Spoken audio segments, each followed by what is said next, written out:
Thank you for listening to the Following Films podcast. Today's episode is a really fun one. We're joined by the incredible Doug Jones to talk about his work on Operation Taco Garry's. The film is a wildly absurd sci-fi comedy that blends alien invasions, over-the-top silliness, and yes, a taco joint at the center of a cosmic conspiracy. A taco joint, an alien invasion, one very wrong road trip. When two brothers stumble onto a cosmic conspiracy hiding inside Taco Garry's, they're suddenly forced to save the Earth in this off-the-wall sci-fi comedy starring Simon Rex, Dustin Milligan, Brenda Song, Jason Biggs, and today's guest, Doug Jones. Doug is no stranger to transformative performances and unforgettable characters. And in this conversation, we dive into what drew him to Operation Taco Garry's and how he approached the film's unique tone, and what makes this particular alien invasion story so deliciously different. Operation Taco Garry's hits theaters this Friday, February 27th, so make sure to grab your tickets and experience the madness on the big screen. And if you enjoy conversations like this, don't forget to subscribe, leave us a review, or tell a friend. It really does help to keep us bringing these interviews. All right, let's get into it. Here's my conversation with Doug.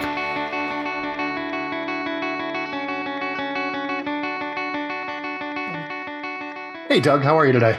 I'm good, Chris. How are you? Good. Thank you so much for taking the time out of your day to do this, man. I really appreciate it. Oh, well, thank you for having me. What's quite a collection of DVDs behind you? Yeah. DVDs, Blu-rays, a couple of VHSs on the other wall over there. I'm physical media. Bring it back. I know. Are you still a physical media guy? Oh God, yes. If I'm in it, especially if I'm in a movie, I want to own it on my shelf and not have it taken. Once it's in the cloud, it can be deleted. You know what I mean? Exactly. Yeah. There is that part of me that believes in film preservation, and especially these are your memories for you personally. So I would imagine you get a different charge here when you walk past. So.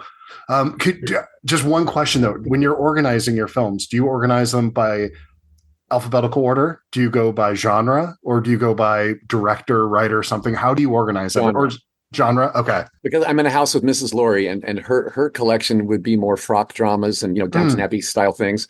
And I'm more like zany comedy, or I'm a heavy romantic too. So we can categorize by the feel of the movie. This goes here, that goes there.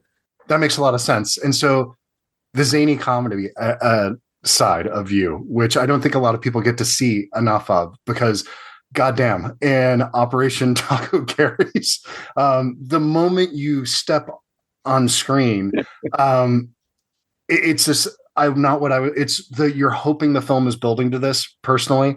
And then when your character is revealed, I don't want to give anything away, but it's so delightful to see you. And then to hear your voice was so perfect. It's not even just the design of the makeup around it. It's the voice was the thing that got me. So could you talk, is that your voice? Is that something you're doing live, or is that post for the character? No, that was live on the day. And thank you so much for mentioning that. That's very sweet of you.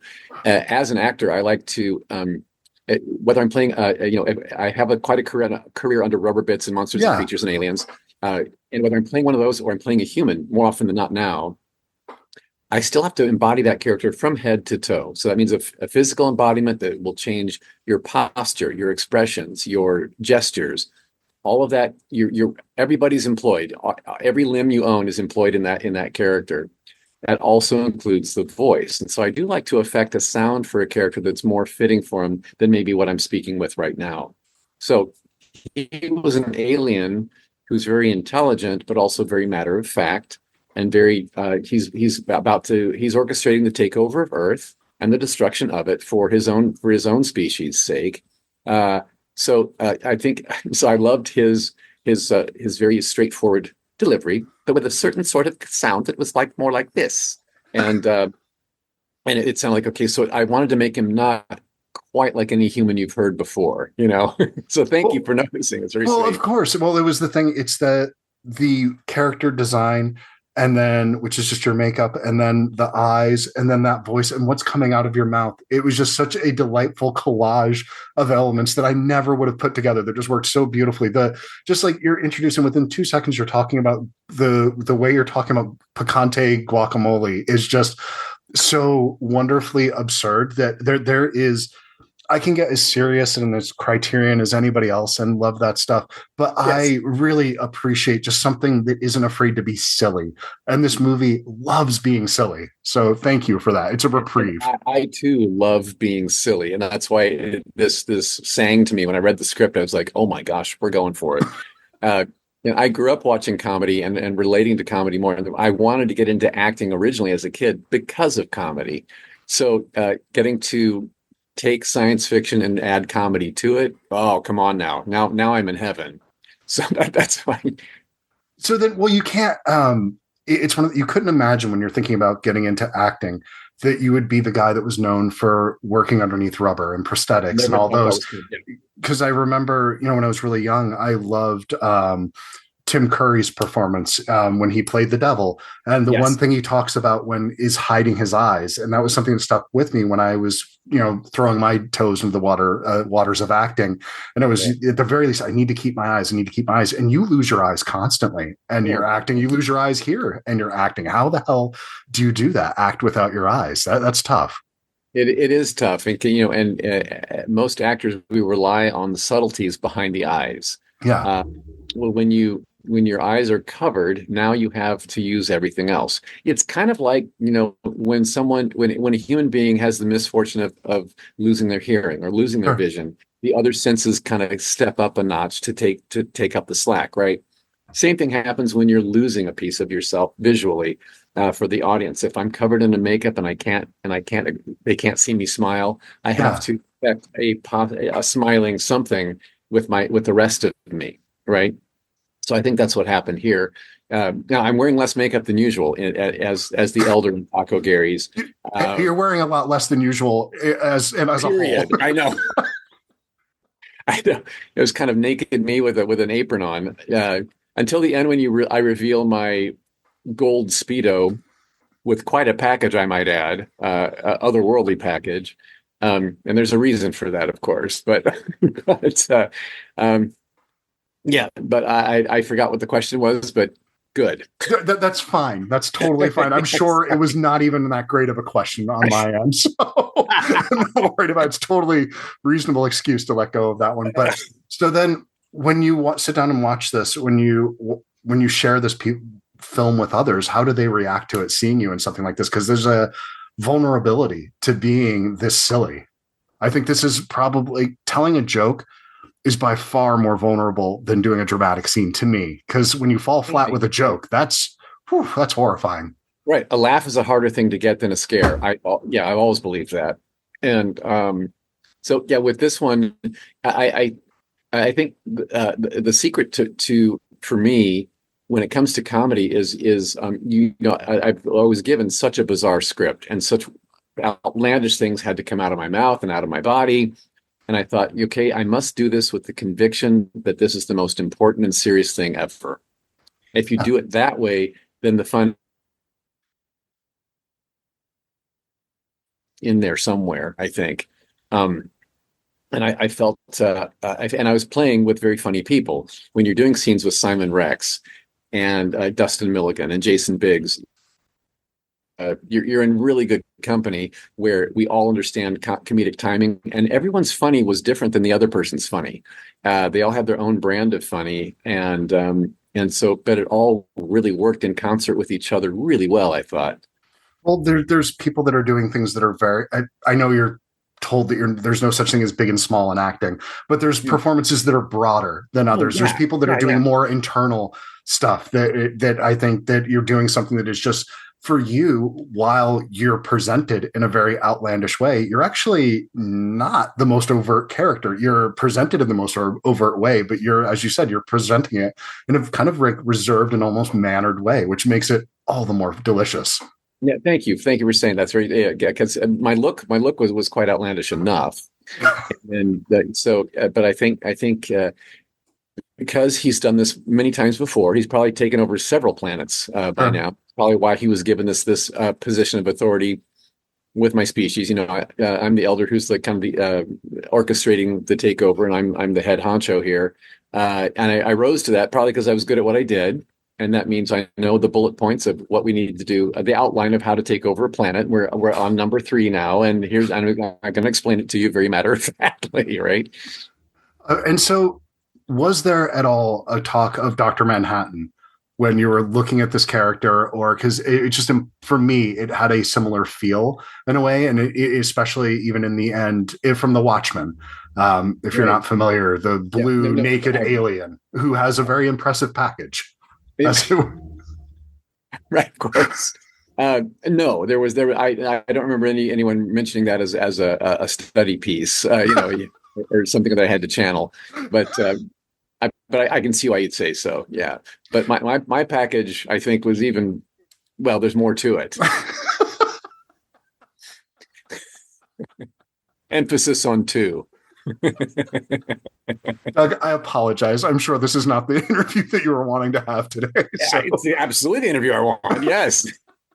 Are you kidding me? Okay, I know we're almost exactly at time right now, but I'm based in Tucson, Arizona, and I know that you've been out here before for comic book conventions, things like that. And I'm just wondering how you handle the desert, if you like that climate when you've come out here.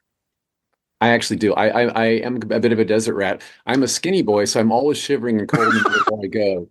So summertime in Arizona is actually great for me. I don't have to, and I take a sweater with me everywhere because people air condition buildings and cars down to like, oh my gosh. So I love being outside. Now, not direct sunlight, that's going to kill you. But if in the shade by a pool with a little something to sip on, and I love Tucson. I shot. What was the movie? Tank Girl. We shot Tank Girl. Oh my God, that's right. I totally forgot about that. Yeah, of course. I was in a rubber suit from head to toe as a kangaroo man in July. Oh my gosh. So I know hot, and I survived it better than most everyone else that were all the rippers that we were. And I remember a monsoon. Yeah. The monsoon rains. Yeah. Oh my, that blew through fast. And I was like, what?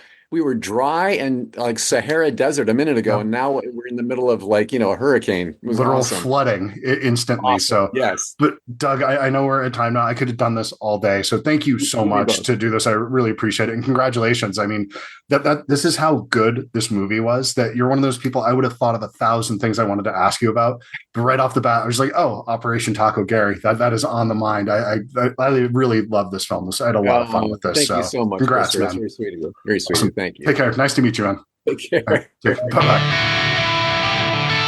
Time enough to figure you out. Time enough to write this down. Wish me luck, give me hope.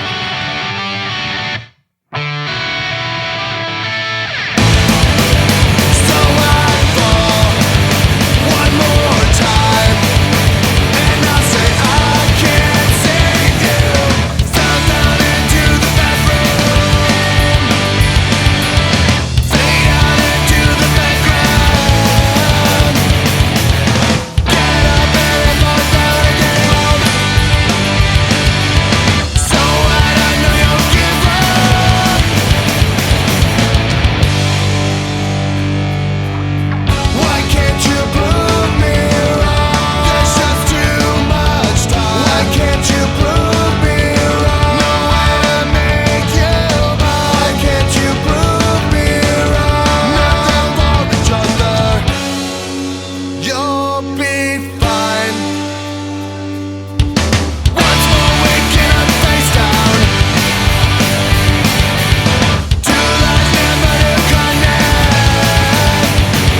voice crack.